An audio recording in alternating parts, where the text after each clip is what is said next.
لبیک یا حسین ہے ایمان کا. اعوذ باللہ من الشیطان الرجیم. بسم اللہ الرحمن الرحیم. الحمد للہ رب العالمین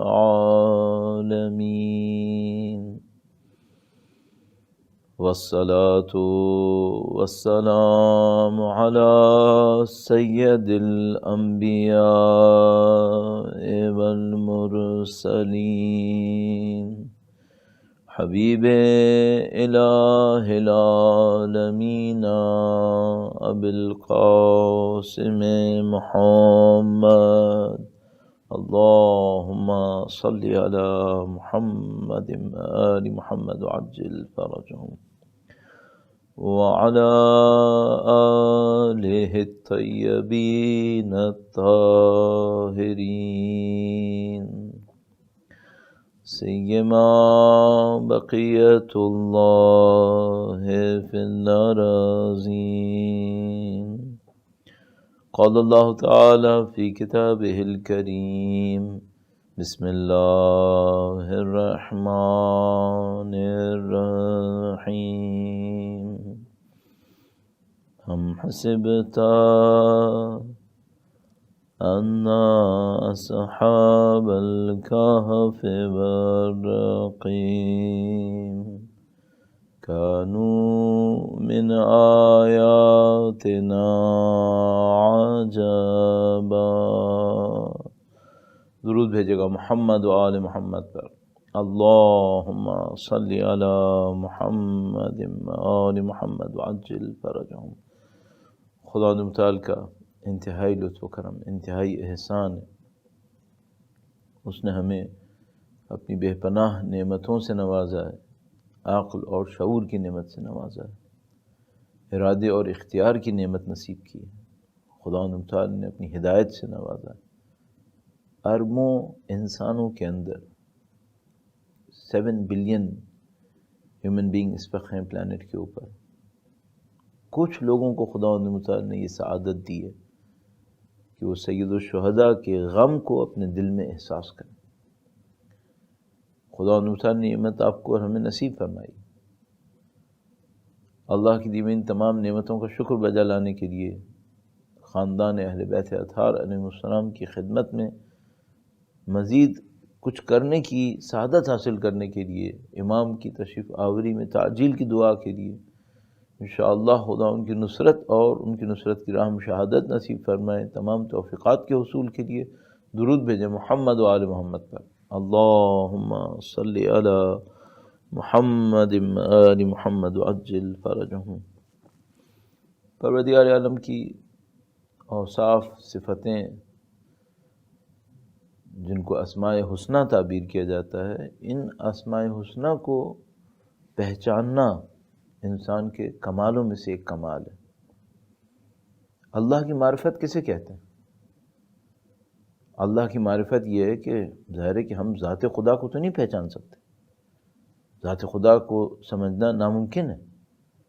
تو جو خدا کی معرفت نصیب ہوتی ہے وہ یہ ہوتی ہے کہ ہم خدا متعال کی صفتوں کو پہچانتے ہیں. خدا رحیم ہے. کیا مطلب خدا رحیم ہے؟ خدا علیم ہے. تو اس علم الہی کا جو مطلب جتنا ہمارے ذہن میں آ سکتا ہے وہ کیا ہے؟ تو یہ کمالات میں سے ایک کمال ہے انسان کے لیے کہ ان اوصاف کو پہچانے، اسماء حسنہ کو سمجھے، اور پھر ان اسماء حسنہ میں سے جو اس کے لیے ممکن ہے ان کو اپنے اندر لے کر آئے. خدا علیم ہے تو ہم تو ناقص، ہم خدا کی مخلوق، لیکن جتنا علم خدا ہمارے لیے امکان قرار دے اس کو لینا یہ کمال ہے. خدا رزاق ہے، رزق دینے والا ہے. اس کی رزاقیت ناقابل تصور ہے. ہم سمجھ ہی نہیں سکتے کہ اس کی رزاقیت کا مطلب کیا ہے. اربوں مخلوقات خدا نے متعال کی، اور یعنی یہ سمجھ لیں کہ اگر میں کہہ رہا ہوں بلینس تو ہمیں نہیں معلوم بلین انٹو بلین اور many billions into many billions کتنی مخلوقات ہیں خدا نے متعلق، سب کو رزق دیتا ہے. پھر ہم تو یہ مادی رزق کہہ رہے ہیں، مٹیریل، اور اس کے بعد جو اسپریچول رزق ہے، ہدایت ہے، نہیں سمجھ سکتے ہم. لیکن ان اوصاف کو جتنا ہم پہچان سکتے ہیں پہچانیں، تاکہ خدا پہ ہمارا یقین بڑھے، معرفت بڑھے، یقین بڑھے. یہ انسان کے کمالوں میں سے ایک کمال ہے. تو آپ اور میں اپنی زندگی میں ہمیشہ کوشش کریں کہ ان اسماء حسنہ کو سمجھنے کی سعادت ہمیں نصیب ہو جائے. ان میں سے ایک خداوند متعال کا اسم ہے جسے حکیم تعبیر کیا جاتا ہے. حکیم یعنی حکمت والا. اب ذرا سا ایک بالکل گزرتے ہوئے ایک پہلو عرض کروں گا، درود بھیجے گا محمد وآل محمد پر. اللہم صلی علی محمد آل محمد وعجل فرجہم. یہ جو پہلو ہے خداوند متعال کا کہ اس کے ہر کام میں حکمت ہے، یہ پہلو بھی بہت زیادہ گہرائی رکھتا ہے. اور وہ کس طریقے سے؟ وہ اس طریقے سے کہ ہم کبھی کوئی کام انجام دیتے ہیں تو کوئی ہم سے پوچھے بھئی اس کام کو تم نے کیوں کیا، تو ہم کہتے ہیں یوں ہی کر دیا. میں مثال کے طور پر کہیں بیٹھا تھا، مثلا فرض کیجئے ابھی میں نے ایک ہاتھ میں رومال تھا، دوسرے ہاتھ میں پکڑ لیا.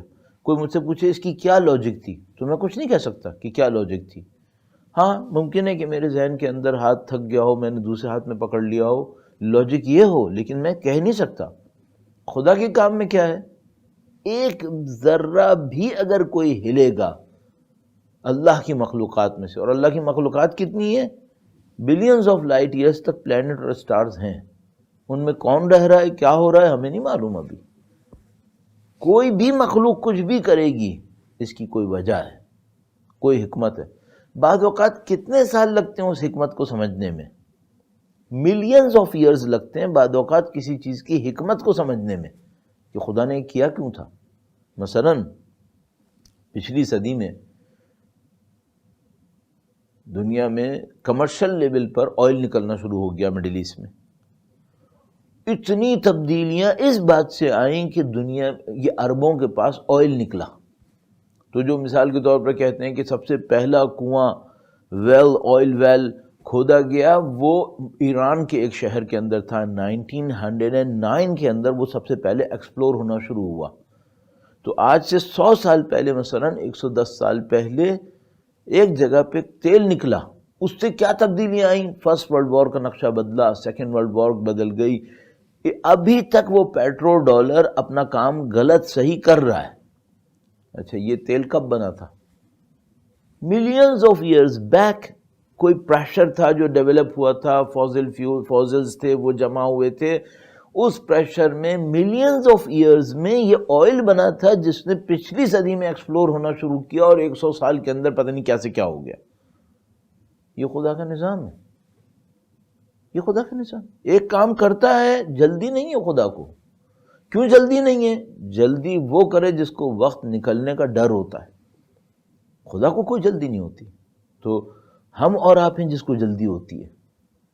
تو مثلا میری زندگی مثلا فرض کر لیجیے 50 سال 60 سال 70 سال جتنی بھی ہے، میں اس کے اندر کاؤنٹ کرتا ہوں 5 سال ہو گئے، 6 سال ہو گئے، 8 سال ہو گئے، یہ کام ہو گیا. تو میں کہتا ہوں اتنے سال بیت گئے. یہ نہیں سوچتا کہ بھائی یہ خدا کا نظام ہے. اس خدا کے نظام کے اندر کوئی چیز اثر دے، ممکن ہے 100 سال گزرے، ممکن ہے 200 سال گزرے. سید الشہداء نے 61 ہجرہ میں قربانی دی تھی. سب سے بڑے اجتماعات جو سید الشہداء کے روضے مبارک پہ ہوئے ہیں وہ اب جا کر 1400 سال کے بعد ہوئے ہیں. ابھی تک کے جو سب سے بڑے اجتماعات ہوئے ہیں وہ ابھی ہوئے ہیں 1400 سال کے بعد تقریباً. خدا کے نظام میں جلدی نہیں ہے، آپ اور ہمیں جو جلدی کر رہے ہیں، اور وہ بھی اپنی اس دنیا کی زندگی کی وجہ سے کہ بھائی میرے پاس تو ہیں ہی 50 سال 60 سال 70 سال. اور یہ نہیں سوچتے کہ بھائی یہ تو یہاں پہ ہے نا، بعد میں خالدین فیہا، اگلی زندگی ہے، جلدی کیوں کر رہے ہو؟ ہمارے دماغ میں جلدی آتی ہے. اگر اس بات کو ہم سمجھ لینا کہ خدا کے ہر کام میں حکمت ہے، دیر سویر ہو سکتی ہے، خدا ہمیں نقصان پہنچا دے، نعوذ باللہ تعالی، نہیں ہو سکتا. کسی کو نقصان پہنچانے دے، یہ بھی نہیں ہو سکتا. خدا کسی کو کہ نہیں نقصان پہنچانے دے گا آپ کو. خدا ہمیشہ آپ کی اور میری مصلحت کو پورا کرے گا. اور خدا تعالیٰ خود قرآن کریم میں وعدہ فرماتا ہے کہ تم لوگ مطمئن رہنا، میں تمہارے کسی عمل کو ضائع نہیں ہونے دوں گا، چاہے تھوڑا سا نیچے گئے اور اوپر آئے۔ مثال عرض کرتا ہوں آیت کریمہ سے، درود بھیجے گا محمد و آل محمد پر، اللہم صلی علی محمد و آل محمد وعجل فرجہ۔ خدا متعال تو ہر چیز نوٹ کر رہا ہوتا ہے، ہر چیز دیکھ رہا ہوتا ہے۔ سورہ یاسین، خدا متعال فرماتا ہے ہم نے مرسلین کو بھیجا، جب وہ لوگ خطرے میں پڑ گئے، ان کی جان خطرے میں پڑی، تو ایک مومن تھا جو ان کو اطلاع دینے آیا کہ تمہاری جان خطرے میں ہے۔ وہ جو اطلاع دینے آیا وہ بہت دور سے بھاگتا ہوا آیا۔ قرآن کریم نے اس کو نوٹ کیا، وَجَاءَ مِنْ أَقْصَى الْمَدِينَةِ رَجُلٌ يَسْعَى، شہر کے دوسرے کونے سے ایک شخص بھاگتا ہوا آیا۔ خدا نے اس کو بھی نوٹ کیا ہے، بھاگتا ہوا آیا، اس نے اپنی پوری کوشش کی، طاقت توانائی استعمال کی۔ خدا فرماتا ہے میں ضائع نہیں ہونے دوں گا۔ فرماتا ہے تم جب میرے راستے میں بڑھتے ہو نا، اگر تم کسی پہاڑی پہ چڑھو گے اس پہ اجر دوں گا، نیچے زمین میں اترنا پڑا پھر اوپر آنا پڑا اس پہ بھی اجر دوں گا، سب پہ اجر دوں گا۔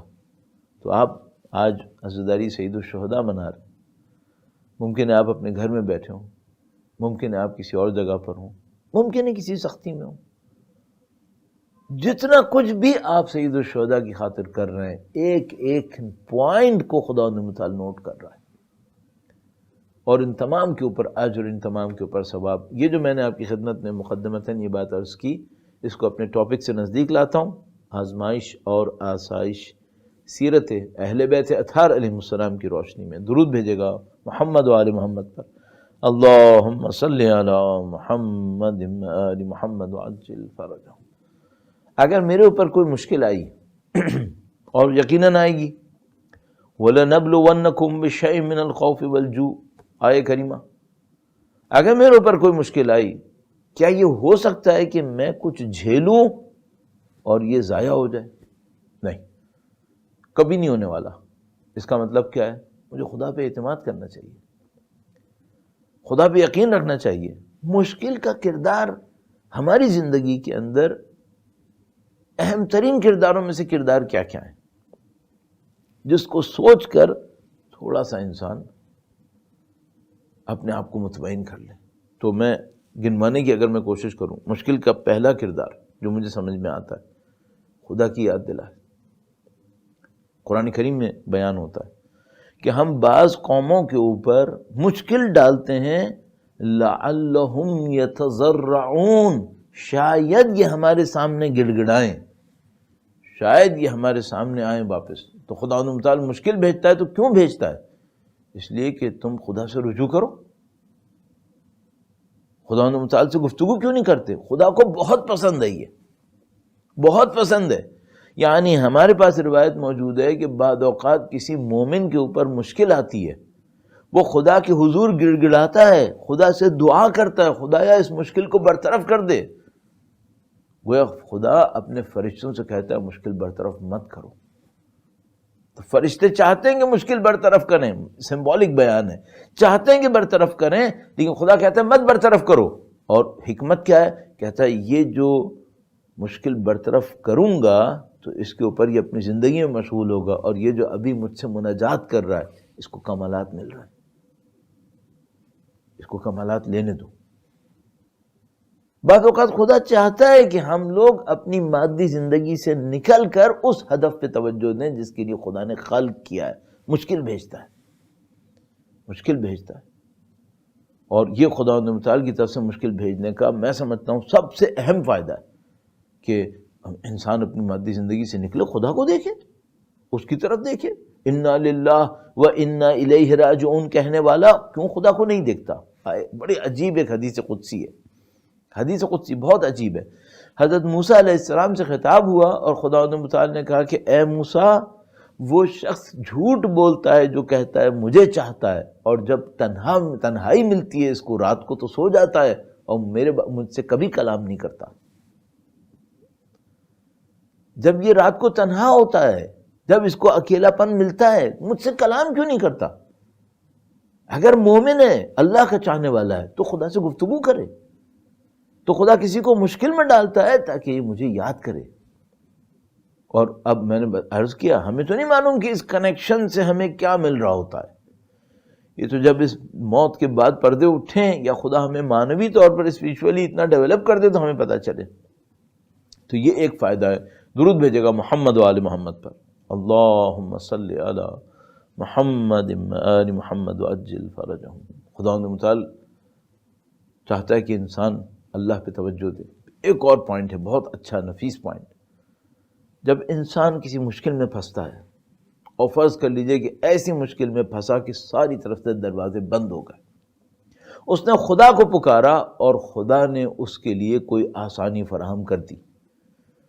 یہ جو انسان تجربے سے گزرتا ہے، خدا کی نصرت کو اپنی آنکھوں سے دیکھتا ہے، یہ اس کی لائف کا ایسٹ ہے۔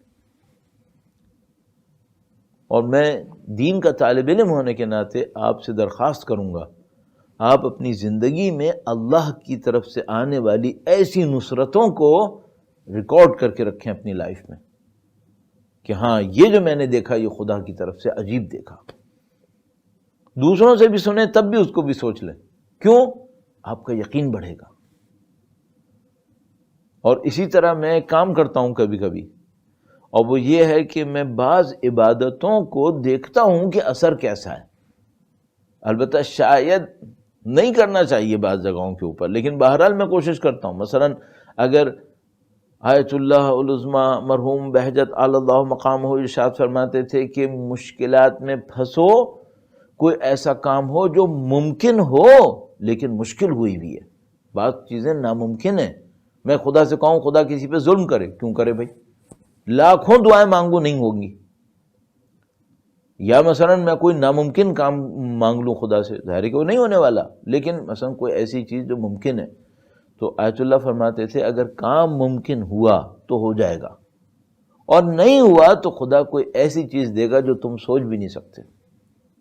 وہ عمل کیا بتاتے تھے؟ وہ کہتے تھے جمعے کے دن، لکھا ہوا ان کا بہت ساری جگہ، بہت دفعہ لکھا انہوں نے، جمعے کے دن ظہر کی نماز سے پہلے، جمعے کے دن ظہر کی نماز سے پہلے نماز جعفر تیار پڑھو، اور طریقہ کار وہ دیکھ لو جو مفاتیح الجنان کے اندر جمعے کے اعمال میں لکھا ہوا ہے، چونکہ اس میں ایک دعا ہے وہ بھی پڑھنی ہے، کچھ جملات ہیں، یہ دہراؤ یہ دہراؤ یہ دہراؤ، سجدے میں جا کر یہ کہو، وہ سب وہاں پہ لکھا ہوا ہے۔ کہتے تھے یہ پڑھو۔ اب مثال کے طور پر کبھی میں نے اپنی زندگی میں کوشش کی ہے کہ اس کو میں آزماؤں، اس کی تفسیر کو۔ اللہ جانتا ہے، اللہ جانتا ہے کہ میں نے ابھی تک جتنی چیزوں میں اس کو آزمایا ہے کبھی ناکامی نہیں ہوئی ہے۔ البتہ میں بھی ہر چیز میں نہیں آزما رہا ہوں، ہر چیز میں اس کو استعمال نہیں کرتا۔ میں زندگی میں شاید مشکل سے 3-4 دفعہ، بہت مجھے یاد نہیں آ رہا، میں 4 دفعہ سے زیادہ مجھے یاد نہیں آتا کہ میں نے اس کو اس طرح سے استعمال کیا ہو۔ پڑھی ہوگی لیکن اس ہدف سے کہ میرا ایک کام ہے مجھے ہونا ہے، یہ میں نے 3-4 دفعہ کیا ہے، الحمدللہ سب میں کامیابی ہوئی۔ اس سے کیا ہوتا ہے؟ ہمارا یقین بڑھ جاتا ہے، ہمارا ایمان بڑھتا ہے کہ ہاں بھائی یہ ہم نے دیکھا ہے، اس کا یہ اثر ہوتا ہے۔ اس طرح بہت ساری چیزیں ہیں، اللہ کی نصرت جب اترتی ہے اور خداوند متعال کی طرف سے چیزیں انجام پاتی ہیں تو انسان کا یقین بڑھتا ہے۔ اور دوسروں کے ساتھ بھی میں نے عرض کیا تجربوں کو سنیں۔ علماء کے واقعات اس لیے پڑھنا بہت اچھا ہے کہ جب انسان ان علماء کے واقعات پڑھتا ہے تو انسان کے اندر ایک انلائٹمنٹ آتی ہے کہ دیکھو خدا پہ یقین کا اثر۔ اب میں ایک واقعہ آپ کی خدمت میں عرض کرتا ہوں، درود بھیجے گا محمد و آل محمد پر، اللہم صلی علی محمد آل محمد وعجل فرجہم۔ اگر مشکلات نہیں آئیں گی تو ہم اس ایکسپیرینس سے نہیں گزریں گے، اگر اس ایکسپیرینس سے نہیں گزریں گے تو یہ فیتھ بھی ہمارے اندر نہیں آئے گا۔ قم کا واقعہ بیان کرتے ہیں، آپ جب قم کے روضے تشریف لے جائیں تو جو لوگ وہاں جاتے رہتے ہیں، وہاں ایک ہال ہے جہاں پر مقبرے بنے ہوئے ہیں، قبریں ہیں علماء کی۔ آیت اللہ العظمیٰ گل پیگانی کی قبر وہاں پر ہے، اسی طریقے سے آیت اللہ محمد حسین طباطبائی، علامہ طباطبائی اور استاد شہید مطہری کی قبر وہاں پر ہے، بڑے بڑے مراجع اور مراجع اعظام کی وہاں پہ قبریں، آیت اللہ مشکینی کی قبر وہاں پر ہے، ان میں ایک قبر ہے آیت اللہ خونساری کی، جہاں تک مجھے پورا نام یاد آتا ہے آیت اللہ تقی خونساری، جو مجھے یاد آتا ہے۔ انگریزوں کے زمانے میں جب قم کے اوپر ایک انگریز گورنر آ گیا تھا، اس زمانے میں آیت اللہ وہاں تشریف فرما تھے، اور وہ جاتے تھے، قحط آ گیا تھا، قم کے اندر قحط تھا، پانی نہیں تھا، بارش نہیں ہو رہی تھی، لوگ بہت پریشان تھے۔ تو آیت اللہ کے پاس آئے اور آیت اللہ سے کہا کہ آغا ہم نماز استسقاء پڑھنا چاہتے ہیں، اور ہم چاہتے ہیں کہ آپ کے پیچھے پڑھیں۔ ظاہر ہے نماز استسقاء جب پڑھ رہے ہوتے ہیں تو کوشش ہوتی ہے کہ کوئی پرہیزگار آدمی اس کو لیڈ کرے، خدا سے مناجات کرنی ہے۔ آغا نے کہا کہ دیکھو اگر نماز استسقاء صحیح پڑھنی ہے تو وہ شہر سے باہر جانا ہوگا، شہر سے باہر جائیں گے اور شہر سے باہر جا کر پھر پڑھیں گے۔ تو لوگوں نے کہا کہ آپ جیسا کہیں۔ تو یہ باتیں طے ہونے لگیں کہ بھائی شہر سے باہر اتنی لوگ جائیں گے تو یہ تو جو پانی کا ان کا واٹر کی ڈیمانڈ تھی وہ تو اور بڑھ جائے گی، لوگ جب باہر جائیں گے تو پیاسے ہوں گے۔ تو جو لوگ دین میں کمزور تھے، من جملہ وہ جو گورنر تھا وہاں پر انگریز، اس نے لوگوں کے درمیان مشہور کیا کہ آیت اللہ کا یہ فیصلہ صحیح نہیں ہے، اس طرح تو لوگ اور پیاسے ہو جائیں گے۔ تو آیت اللہ کے جو اطراف میں لوگ تھے انہوں نے بھی شاید کہا ہو، آغا نے کہا کہ نہیں ہم یہی کریں گے۔ وہ پہلے دن لوگوں کو لے کے گئے، وہاں پہ جا کے نماز پڑھی اور واپس آئے۔ ظاہر ہے کہ لوگ گئے واپس آئے، پانی کا خرچہ تو یقیناً بڑھا، اور بارش نہیں ہوئی، بارش نہیں ہوئی۔ تو وہ جو چیمگوئیاں کرتے ہیں لوگ، ریومرز اور ایک دوسرے کے بعد، وہ اور زیادہ بڑھ گئیں کہ بھئی یہ دین کیسے اثر کر رہا ہے۔ اب یہ وہ مشکل ہوتی ہے امتحان۔ دوسرے دن اب آغا سے پوچھا آغا کیا کرنا ہے؟ کہا کہ 3 دن پڑھنی چاہیے کم از کم۔ تو وہ ایک دن پر اتنی باتیں ہو گئی تھیں، دوسرے دن پھر گئے، بارش پھر نہیں ہوئی، اور باتیں بڑھ گئیں۔ اب وہ جو انگریز تھا وہ اور زیادہ اس کو کریج مل گئی کہ بھئی میں جا کر بولوں ان کو۔ جب تیسرے دن جانے لگے تو دیکھا کہ وہ سامنے سے آ رہا ہے۔ وہ آیا اور اس نے آیت اللہ سے کہا کہ آیت اللہ آپ کیوں جا رہے ہو؟ لوگوں کا وقت بھی ضائع کر رہے ہو، اور یہ پانی کی ڈیمانڈ بھی ان کی بڑھ رہی ہے، اور یہ تم ان کو مشکل میں اور ڈالتے ہو، یہ کیوں کر رہے ہو؟ آقا نے کہا کہ تم مطمئن رہو، ہم استسقاء پڑھنے جا رہے ہیں، اللہ سے بارش مانگنے جا رہے ہیں۔ تو اس نے مذاق اڑانے کے لیے، یہ جو امتحانات ہیں نا، ان میں سب سے سخت امتحان دشمنوں کی باتیں ہوتی ہیں، دشمنوں کی باتیں امتحان ہے۔ قرآن کریم ارشاد فرماتا ہے اے نبی آپ ان کافروں سے سخت سخت باتیں سنیں گے، یہ خدا متعال قرآن کریم میں ارشاد فرماتا ہے۔ اذن کثیرہ، بہت سخت اذیت آپ کو ملے گی ان کی باتوں میں، یہ خدا متعال نے اپنے نبی کو فرمایا ہے۔ تو اس نے آیت اللہ سے کہا کہ آیت اللہ اگر آپ کو یقین ہے کہ آپ کے نماز پڑھنے سے بارش ہوگی تو آپ کے پاس امبریلا کیوں نہیں ہے؟ واقعاً امبریلا نہیں تھی، لوگوں کے ہاتھ میں امبریلا نہیں تھی۔ اچھا امبریلا کیوں نہیں تھی؟ بھائی جب لوگ پانی کو ترسے ہوئے ہیں، بارش برسے گی تو کوئی امبریلا لے کے اپنے آپ کو پانی سے بچائے گا نہیں، وہ تو چاہے گا پانی پڑے۔ امبریلا نہ لے کے جانا کوئی اس بات پہ دلیل نہیں تھی کہ ڈاؤٹ تھا، نہیں لے کے گئے چونکہ آ جائے بارش تو کیا ہو گیا، لوگ تو ویسے ہی بیچارے تڑپے ہوئے ہیں۔ لیکن آیت اللہ نے بھی اللہ کی دی ہوئی بصیرت استعمال کی۔ آیت اللہ نے کہا اس کو، کہا مطمئن رہو بارش ہوگی اور گھر تک بغیر گیلے ہوئے ہم پہنچیں گے۔ اس کو چیلنج کر دیا۔ اب لوگ اور پریشان کہ آغا اب اگر بارش نہیں ہوئی نا تو یہ انگریز تو ہمارا بیڑا غرق کر دے گا۔ گئے باہر جناب، دعائیں مانگی، ابھی دعائیں مانگ رہے تھے، اتنے بادل آئے، اتنے بادل آئے کہ سب کو یقین ہو گیا کہ بارش ہوگی۔ اب الٹا ڈرنے لگے کہیں بارش نہ ہو جائے، آقا کی بات خراب ہو جائے گی۔ نماز سے پہلے ڈرے تھے کہ بارش ایسا نہ ہو کہ بارش ہوگی نہیں ہوگی۔ جب نماز پڑھی اور بارش بالکل سر پر، تو دعا کرنے لگے خدا بارش روک لے، ایسا نہ ہو آقا کی بات خراب ہو جائے۔ ان کو نہیں پتا بھائی ان لوگوں کے کچھ اور کنیکشنز ہیں، اللہ سے ان کے رابطے کچھ اور ہیں۔ آقا نے کہا کوئی جلدی نہیں کرو، اللہ ہماری بات کا خیال سننے والا ہے۔ آرام سے گھر گئے، جیسے ہی گھروں میں پہنچے بارش برسنا شروع ہو گئی۔ یہ خدا کا نظام ہے۔ اچھا اب یہ جس تجربے سے گزرے، آج تک میرے جیسا بندہ طالب علم اس کو سن کر پڑھ کر آپ کی خدمت میں عرض کر رہا ہے، آج تک ہم اس کو دہرا رہے ہیں۔ اس تجربے سے کب گزرتے ہیں؟ جب سختی میں پڑتے ہیں. اگر کوئی سختی میں نہیں پڑے نا تو ایسے معنوی تجربوں سے نہیں گزرے گا. تو عزیزان محترم، یہ جو زندگی کی سختیاں ہیں یہ ان معنوی تجربوں تک لے جانے کے لیے ہے، اور ان تجربوں سے گزرنا بہت ضروری ہے. ایک اور واقعہ مجھے یاد آتا ہے صحیفہ سجادیہ کے حوالے سے. مولا امام چہارم کی ذات پر درود بھیجیں، محمد و آل محمد. اللہم صلی علی محمد و آل محمد وعجل فرجہم. ایک ہمارے مولانا دوستوں میں سے اور اچھی جان پہچان ہے الحمدللہ رب العالمین. مولانا کے امریکہ میں ہوتے ہیں، انہوں نے کورس کیا ہوا ہے جو لوگ بالکل ہاسپٹل میں لاسٹ اسٹیجز میں ہوتے ہیں ان کو کنسلٹنسی دینے کا، ان کو ایک سکون اطمینان دینے کا. تو انہوں نے بتایا، مجھے خود بتا رہے تھے ایک دفعہ، تو انہوں نے بتایا کہ وہ ہاسپٹل سے ان کو کال آئی کہ مولانا آئیے، اور ان کو پتہ نہیں وہاں پہ کیا لفظ کہتے ہیں کہ بھائی آپ آئیں اور ذرا سا ان کو سکون کرائیں. تو وہ آئے، انہوں نے دیکھا کہ مسلمان تو ہے، بچی تھی، کوئی لڑکی تھی، مسلمان تو ہے، لیکن وہ بدقسمتی سے ہمارے فرقے کے دشمنوں میں سے. اب میں زیادہ تفصیل میں کیا عرض کروں.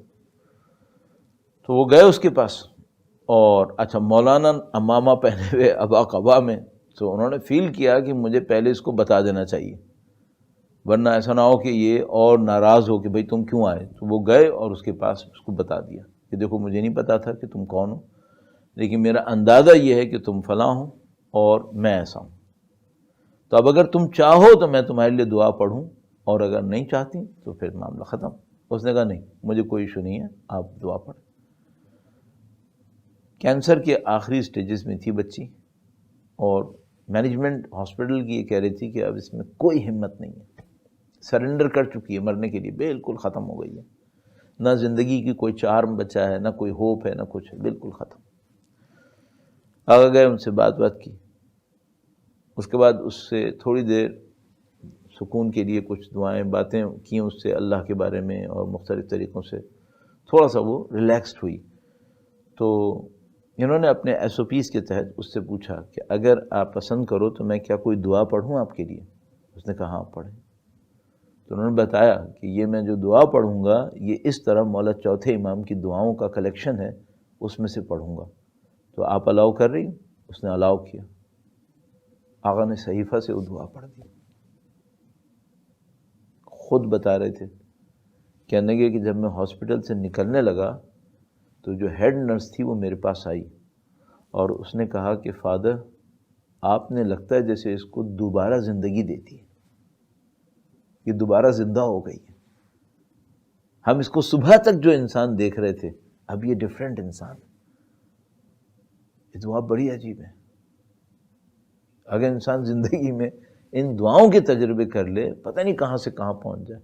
بہت ساری چیزیں میرے ذہن میں آ رہی ہیں، بس ایک جلدی سے ایک اور واقعہ عرض کرتا ہوں، پھر ایک دعا مجھے آپ کی خدمت میں ریکمینڈ کرنی ہے تاکہ انشاءاللہ آپ اس کو ضرور ٹرائی کریں. درود بھیجے گا محمد و آل محمد پر. اللہم صلی علی محمد و آل محمد وعجل فرجہم. یہ جو مولا چوتھے امام کی دعائیں ہیں یہ بڑا ہی عجیب معجزہ ہیں، بہت عجیب معجزہ ہیں. ایک بندے نے مجھے یہ واقعہ سنایا. میں معمولاً کوشش کرتا ہوں کہ اگر بہت دور کی کوئی سنائی باتیں ہوں تو ان کو نہ کہوں، معمولاً ان واقعات کو زیادہ پریفر کرتا ہوں جو انوالو پرسن نے مجھے سنائی ہو، تاکہ تقریباً فرسٹ ہینڈ ہو جائے. تو یہ بھی بندہ خود انوالو تھا، اس نے مجھے سنائی. کہنے لگا کہ میں سعودی عرب میں تھا اور اہل بیت کی دعائیں، ان کا کلام نکال کر میں عربوں کے سامنے بولتا تھا کہ یہ عربی بہت اچھی عربک ہے. تو وہ حیران ہوتے تھے کہ بھائی تم تو بر صغیر کے ہو، سب کانٹیننٹ کے ہو، تمہیں عربی کیسے اتنی اچھی آتی. تو وہ بتاتا تھا کہ یہ کبھی کہتا تھا رسول اللہ کا ہے اگر رسول اللہ سے ہو، اگر ائمہ سے ہو تو وہ کہتا تھا حضرت علی کا ہے، اور اپنے ذہن میں سوچتا تھا کہ حضرت علی کی اولاد کا ہے، تو وہ حضرت علی کہتا تھا ہمیشہ. تو اس نے ایک دعا پڑھی، آپ نے شاید یہ دعا دیکھی ہو، حضرت سلیمان کی دعا کے نام سے مشہور ہے.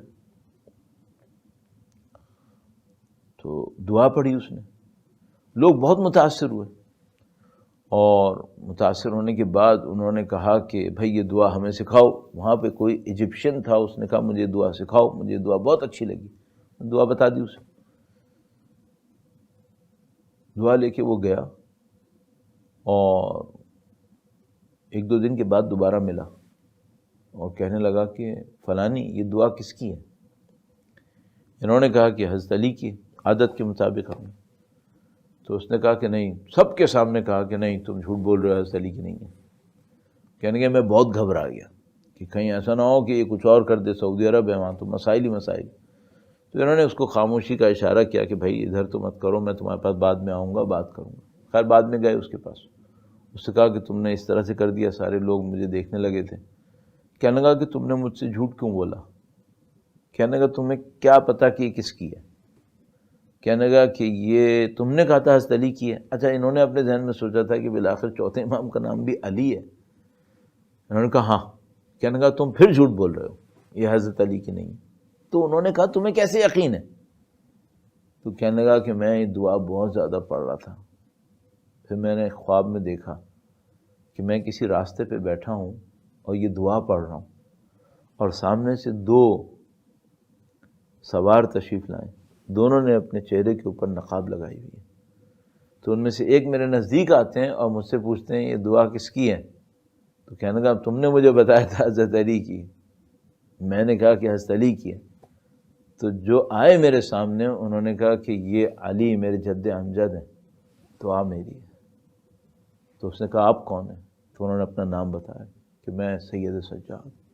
درود بھیجے گا محمد و آل محمد پر, اللہم صلی علی محمد و آل محمد وعجل فرجہم.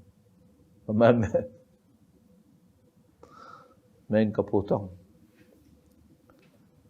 یہ رشتے ہیں احترام والے. اب جو دعا میں آپ کی خدمت میں عرض کرنا چاہ رہا ہوں وہ صحیفہ سجادیہ کی دعا نمبر 7 ہے. یا من تحل بہ عقد المکارہ. انتہائی نفیس دعا, انتہائی خوبصورت دعا. ابھی جب یہ پینڈیمک کا ایشو آیا ایران کے اندر تو رہبر معظم نے آیت اللہ خامنائی نے اس دعا کو ریکمینڈ کیا کہ یہ دعا پڑھی جائے. صحیفہ سجادیہ میں سلام اللہ علیہ دعا نمبر 7, یا من تحل بہ عقد المکارہ. آپ میں سے اکثر لوگ جانتے ہیں اور ظاہر ہے کہ سوشل میڈیا کے اوپر یہ بات پھیل گئی تھی.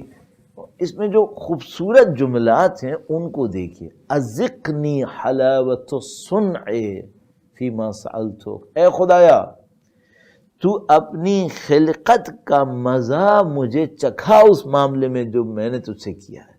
اذقنی حلاوت الصنع. خدا جب اپنی کارگزاری کرتا ہے اس کی ایک مٹھاس ہوتی ہے. یہ جو کام کرتا ہے وہ ایسے طریقے سے کرتا ہے کہ انسان اس کے ٹیسٹ کو فیل کرتا ہے. یہ دیکھو خدا کا کام ہے. تو امام نے فرمایا خدا تو جانتا ہے میرے اوپر مشکل کیسی آئی ہے, اس نے مجھے ہلا کے رکھ دیا ہے, اور میں جانتا ہوں کہ تیری طرف سے آئی ہے اور تو نے کسی مصلحت سے میرے اوپر ڈالی. تو خدایا تو وہ ہے جو لفظ نہیں کہتا لیکن اس کا امر چلتا ہے, منع نہیں کرتا لیکن جو کہتا ہے وہ ہوتا ہے. تو وہ ہے. خدایا میری مدد کر دے اور مجھے اس جگہ سے نجات نصیب کر دے. بہت خوبصورت توحیدی دعا ہے, ضرور اس کو پڑھیے, ضرور دیکھیے. آپ میں سے اکثر لوگ پڑھتے ہوں گے, دیکھتے ہوں گے, لیکن میں طالب علم ہونے کے ناطے ایک بار پھر تذکرہ کر رہا ہوں, اور مشکلات میں اس کو پڑھ کر اس کا مزہ لیں, مزہ لیں. یقین فرمائیے بعض اوقات انسان ساری مشکل دیکھے اس 5 منٹ کے لیے جس میں خدا سے کنیکٹ ہو جائے, اور یہ اس میں ورتھ ہے اس کی. انشاءاللہ پروردگار بغیر مشکل کے بھی وہ کنیکشن نصیب کرے تاکہ ہم ان مشکلات کے محتاج نہ ہوں کہ اس کی وجہ سے اللہ سے کنیکشن لیں. نہیں, ہم ویسے ہی اللہ کے ساتھ رابطے میں رہیں انشاءاللہ تعالی. درود بھیجے گا محمد و آل محمد پر. اللہم صلی علی محمد و آل محمد وعجل فرجہم. تو مشکلات کا یہ کردار ہے اور یہ بہت اچھا کردار ہے. ایک اور بات بس عرض کروں اور آپ کی خدمت میں مصائب کی جملات عرض کروں. مشکلات کا ایک کردار اور ہے, انسان کو اپنے آپ کو دیکھنے کا موقع دیتی ہے. جب انسان کسی مشکل میں پڑتا ہے نا تو اس کو نظر آتا ہے میں کتنا پانی میں ہوں, میرا کیا اسٹیٹس ہے, میں نے اپنے آپ کو سمجھا ہوا ہوتا ہے میں پتہ نہیں کیا متقی، میں پرہیزگار، میں اللہ کا ماننے والا، دیندار اور یہ اور وہ. جب مشکلات پڑتی ہیں نا تو انسان کو پتہ چلتا ہے میرے اندر کتنی طاقت ہے، اور اس کو بہت زیادہ ایکسپلور کرنے کی ضرورت ہے. اس کو میں کوشش کروں گا کہ کل آپ کی خدمت میں تھوڑا سا بیان کروں. ہم آخری مجالس کی طرف بہت تیزی سے بڑھ رہے ہیں، اور ظاہر ہے کہ اب بہت کم وقت ہمارے پاس کسی اور مطلب کے لیے ہے، تو مجھے اس کو اختتام کی طرف بھی لے کے جانا ہے. تو کل میں اس مطلب کو تھوڑا سا اور عرض کرنے کی کوشش کروں گا کہ یہ جو مشکلات ہوتی ہیں یہ انسان کو اپنے آپ کو پہچاننے کا موقع دیتی ہیں، تاکہ وہ جو ہم نے اپنے لیے ایک شیل بنایا ہوا ہوتا ہے، بہت بیوٹیفل شیل، کہ ہم یہ اتنے اچھے، ذرا پتہ چلے ہم ہیں کیا، خدا پہ یقین کتنا ہے. جب مشکل میں پڑتے ہیں تو کس کی طرف دیکھتے ہیں؟ یہ جو قبر میں خداوند متعال ہم سے سوال کرے گا، یہ کیا ہے سوال؟ پوچھے گا تمہارا رب کون ہے، تمہارا خدا کون ہے، کیا سوال ہے یہ سوال ہماری زندگیوں سے جو جواب دے رہے ہیں، ہم ابھی جواب دے رہے ہیں. رب تمہارا کون ہے؟ کس کو تم سمجھتے تھے کہ تمہاری زندگی پال رہے؟ بعض اوقات جاب کو لوگ سمجھتے ہیں اس سے ہماری زندگی پل رہی ہے. پالنے والا خدا ہے، جاب بھی دینے والا خدا ہے، لیکن بعض اوقات خدا کو بھول جاتے ہیں، صرف جاب دیکھ رہے ہوتے ہیں، صرف بزنس دیکھ رہے ہوتے ہیں، صرف اپنی ٹیلنٹ کو دیکھ رہے ہوتے ہیں، اپنی اسکلز کو دیکھ رہے ہوتے ہیں. کیوں نہیں دیکھتے کہ سب خدا کی طرف سے ہے؟ نشانی کیا ہے؟ اگر خدا کے نام پہ قربان کرنا پڑے تو دیر کیوں لگاتے ہیں؟ قربانی کیوں نہیں دیتے؟ اگر خدا کی طرف سے تھا تو خدا کر لے گا، تم کیوں پریشان ہوتے ہو؟ اہل بیت اطہار علیہ السلام نے ہمیں یہ سکھایا، اور یہ وہ چیز ہے جو ہمیں ان مشکلات کے سائے میں سیکھنے کو ملتی ہے کہ مشکلات میں پڑھو تاکہ اپنے آپ کو پہچانو تم کتنا خدا سے کنیکٹڈ ہو، کتنا تمہیں خدا پہ یقین ہے. اگر کوئی مشکل میں نہیں پڑے گا تو وہ تو خدا بھی کرتا رہے گا، میں مومن، میں یہ، میں وہ، توکل میرے اندر ہے، اور یہ ہے اور وہ ہے. بھائی تو مشکل میں پڑا ہی نہیں ہے، توکل کا کیسے پتہ چلے گا تجھے؟ اگر کسی کے ہاتھ میں بہت کچھ ہے، ریسورسز ہیں، سب کچھ ہے، اور وہ کیا ہے، میں کسی سے نہیں ڈرتا، میں کسی کا احسان نہیں لیتا، کیونکہ تیرے پاس سب کچھ ہے. نہ ہوتا تو پھر پتہ چلے گا نا، جب تک ہے تو کیا پتہ چلے گا؟ ابھی تو بڑے اچھے اخلاق دکھا دے گا، بڑی اچھی طاقتیں دکھا دے گا، نہ ہو تو پتہ چلتا ہے کہ انسان کتنے پانی میں ہے. تو یہ جو معرکے جھیلے اہل بیت اطہار علیہ السلام کے چاہنے والوں نے، دولتوں نے ان کو مضبوط نہیں کیا، خدا کی یقین نے ان کو مضبوط کیا تھا. حضرت ابو ذر غفاری کے پاس کون سی دولت تھی؟ حضرت سلمان فارسی کے پاس کون سی دولت تھی؟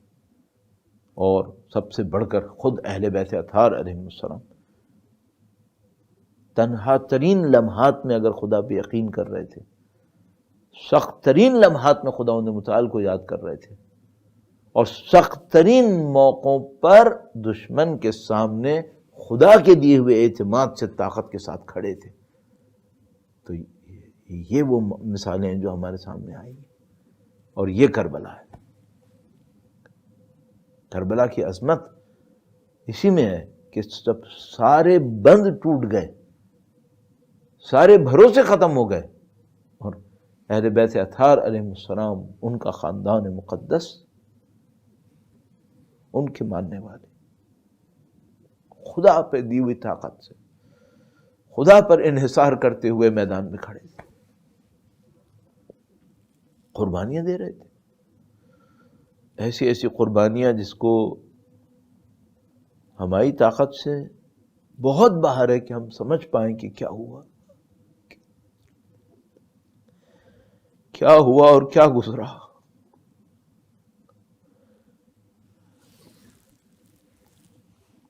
سید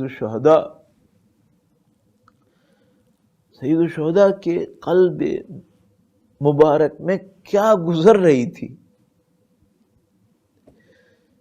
یہ ہم کیسے سمجھ سکتے ہیں؟ بھائی جب کوئی ماں اپنے بچے پہ روتی ہے، اگر کسی ماں کا بچہ دنیا سے رخصت ہوتا ہے اور ماں روتی ہے، اگر ہمارا کوئی تعلق نہ بنتا ہو تو صرف ہم یہ دیکھتے ہیں ایک ماں رو رہی ہے، لیکن ایک لمحے کو سوچنا، یہ جو ماں رو رہی ہے اگر اس کی ماں اس کو دیکھ رہی ہو اس ماں کو پتا چلے گا یہ جو رو رہی ہے نا اس کا مطلب کیا ہے. وہ دو طرف سے روئے گی، ایک تو اپنی بیٹی کے غم میں روئے گی، اور اس بیٹی کے جو بیٹا مرا ہے اس کے غم میں بھی وہ روئے گی. اگر یہ بات سمجھ میں آ رہی ہو نا تب سوچنا اگر حسین روتے ہیں اپنے بچوں کے غم میں تو پیچھے کون رو رہا ہوتا ہے. پیچھے مادر حسین رو رہی ہوتی ہے.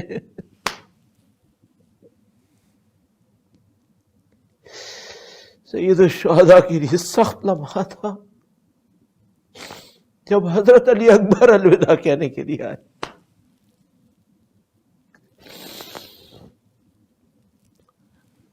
ہر ایک کے دل میں اولاد کے لیے آرزویں ہوتی ہیں، خواہشات ہوتی ہیں، اولاد سہارا ہوتی ہے، اولاد پہ امید ہوتی ہے. اور اکبر جیسی اولاد کہ جب آواز دیتے تھے تو لگتا تھا جیسے رسول اللہ نے پکارا، اور اگر کہیں تشریف فرما ہوتے تھے تو لوگ اشارے کرتے تھے کہ دیکھو حسین، حسین کا بیٹا بالکل شبیہ رسول.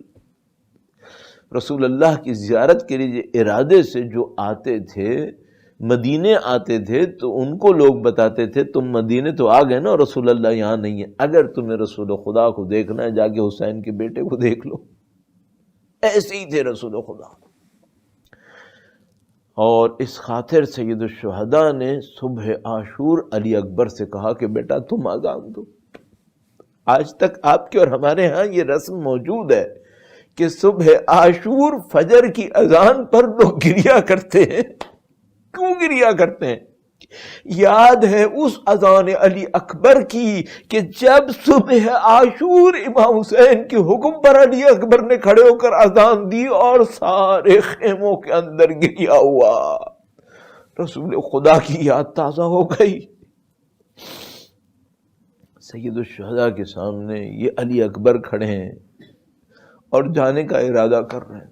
عزیزو، حضرت علی اکبر کے مصائب میں اتنی تفصیلات ہیں.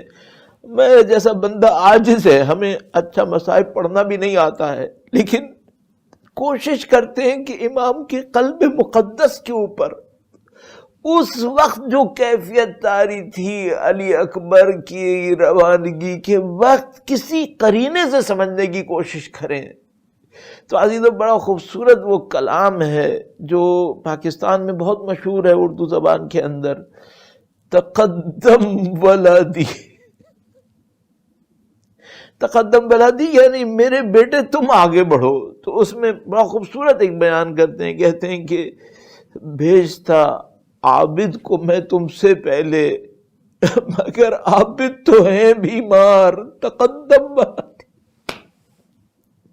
علی اکبر، سید سجاد کو تم سے پہلے جانا تھا چونکہ وہ بڑے فرزند ہیں، لیکن عابد تو ہیں بیمار. سید سجاد اس نے خدا سے بیمار تھے. گویا سارا قافلے کا، امام کی معیت ہمراہ ہونے کا تمام تر ذمہ داری اور بوجھ علی اکبر کے اوپر ہے. اب علی اکبر جا رہے ہیں، امام حسین سے الوداع کر رہے ہیں. سید الشہداء نے علی اکبر سے کہا کہ بیٹا ہماری طرف سے نہیں معلوم سید الشہداء نے کیا کہہ کے اجازت دی ہوگی، لیکن میں اپنے دل میں سوچتا ہوں نہ سید الشہداء یہ کہہ رہے ہوں گے کہ نہ جاؤ، اور نہ یہ کہہ رہے ہوں گے کہ چلے جاؤ. بس ایک موقع کے اوپر کہا کہ بیٹا جاؤ اپنی پھوپھی سے خدا حافظ کر لو. سید الشہداء کے فرزند حضرت علی اکبر خواتین کے خیمے کی طرف آئے الوداع کرنے کے لیے. ہم لوگ پڑھنے والے، ہم لوگ صرف جملے بول سکتے ہیں، اور جو حقیقت میں وہاں گزرا وہ کیا قیامت تھی اس کو تو خدا جانتا ہے. آپ اپنے چشمے تصور میں سوچ لو، صرف سوچ لو اس بات کو کہ جب علی اکبر خیمے میں آئے تو راوی کہتا ہے کہ حسین کے خیموں سے ماتم کی وہ آوازیں آئیں جو کسی مجاہد کے جانے پر نہیں آئی تھی. اتنا گریہ کیا خواتین نے اور وہ مشہور جملہ جو آپ نے سنا کہ خیمے کا پردہ اٹھتا تھا اور بیویاں پھر بلاتی تھی اور پھر گرتا تھا. تو عجیب منظر تھا جب علی اکبر الوداع کر رہے تھے خواتین سے. تو کچھ علماء نے یہاں پہ بہت نفیس استفادے کیے ہیں، اور علامہ ذیشان درجوادی صاحب علی اللہ مقامہ نے یہاں پہ ایک بہت خوبصورت نقطہ بیان کیا ہے. جو اہل بیت اطہار علیہ السلام کے غم میں شریک ہونے کے لیے بیٹھتے ہیں، گریا کرنے کے لیے، اور بعض اوقات چاہتے ہیں کہ اپنے دلوں کو اور نزدیک لے کر آئیں، ان کی خاطر یہ جملے انہوں نے بہت خوبصورت بیان کیے. تو انہوں نے کہا کہ جب علی اکبر آخری دفعہ نکلنے لگے باہر تو خیمے کا پردہ اٹھا کہ علی اکبر باہر آئے، لیکن کسی نے علی اکبر کی عبا کو نیچے سے پکڑ کر کھینچا. تو ذیشان درجوادی صاحب کہتے ہیں کہ شاید کوئی بچی ہے جس نے علی اکبر کو بلایا، شاید امام حسین کی کوئی بچی جس نے علی اکبر کو بلایا. بس علی اکبر گھر سے نکلے اور ایسے نکلے جیسے بیویوں کا دم نکل گیا، جیسے کسی جنازے کو گھر سے نکالا ہو، پیچھے سے آوازیں آ رہی. سید الشہداء کے سامنے علی اکبر آئے. سید الشہداء نے اپنے جوان کو دیکھا. عجیب روایات بیان ہوئی ہیں، میں جتنا بھی کوشش کروں کہ اس کو سمجھ میں لاؤں اور آپ کی خدمت میں عرض کروں، بڑی عجیب روایت بیان ہوئی ہے. 2 روایتیں عرض کروں تاکہ انشاءاللہ میرے لیے قیامت کے لیے اور آپ کی اور ہماری قیامت کے لیے ایک ذخیرہ بن جائے سید الشہداء کا یہ غم. کہ بیان کرنے والے بیان کرتے کہتے ہیں جب سید الشہداء علی اکبر کو الوداع کرنے لگے تو علی اکبر سے کہا کہ بیٹا دشمن تک پہنچنے سے پہلے مجھے مڑ مڑ کے دیکھتے رہنا. نہیں معلوم سید الشہداء کے لیے کتنا سخت گزر رہا تھا کہ علی اکبر سے کہا کہ مجھے دیکھتے رہنا. اس کے بعد ایک اور روایت بیان کرتے ہیں کہ جب علی اکبر چلے تو احساس کیا کہ باپ پیچھے پیچھے آ رہا ہے، تو مڑ کے دیکھا اور کہا کہ بابا آپ نے تو الوداع کر دیا تھا. لیکن کوئی بوڑھے باپ سے بھی تو پوچھے کہ جب باپ اپنے بیٹے کو الوداع کرتا ہے تو کیا دل پہ کس طرح سے ضبط کرتا ہے. اور ایک بات اور عرض کروں گا، ہم تو اس لحاظ سے دیکھ رہے ہیں نا کہ امام حسین نے الوداع کیا، ذرا کوئی ہمت کر کے یہ بھی سوچے کہ اس علی اکبر نے کیسے اپنے باپ کو الوداع کیا ہوگا کہ میں تو چلا جاؤں گا لیکن میرا باپ دشمنوں کی زد میں آنے والا ہے. علی اکبر نے بھی بہت صبر کیا ہوگا، بڑا صبر کیا، بڑا جہاد کیا علی اکبر نے. علی کی اولاد، علی